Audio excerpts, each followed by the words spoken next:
এই যে আমার হাতে এটা দেখতে পাচ্ছেন, এটার কি বলে আমি জানি না, যাই হোক ওয়েট লিফটিং করার জন্য যেটা, সো এটা বানায় দিছে আমার কলিগ মনির আর আলী একবার। আর গতকালকে যেটা দিয়ে করতেছিলাম ওইটা বানাইছে হচ্ছে মামুন।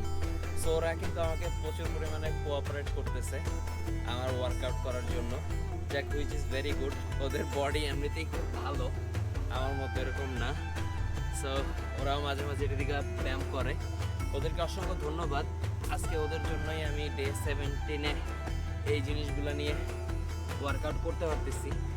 অ্যান্ড এর আগেও আমি অনেকবার অনেক কিছু কিনছি যেটা হচ্ছে আমার বাসায়। সো আপনাদেরকেও বলতেছি, শুধু শুধু আগের থেকে কিনে লাভ নেই, যখন দেখবেন কন্টিনিউ করতে পারবেন তখন সব কিছু কিনেন, ওইটা আরও বেশি ভালো হবে। যাই হোক, রোজা রেখে ওয়ার্কআউট করাটা একটু কষ্টকর, সো ওইটা কষ্টই হইতেছে, তারপরও চেষ্টা করতেছি। আশা করি আপনারা আপনাদের অ্যাপ্রিসিয়েশন শো করবেন। ধন্যবাদ সবাইকে, দেখা হবে ডে 18-এর ভিডিওতে।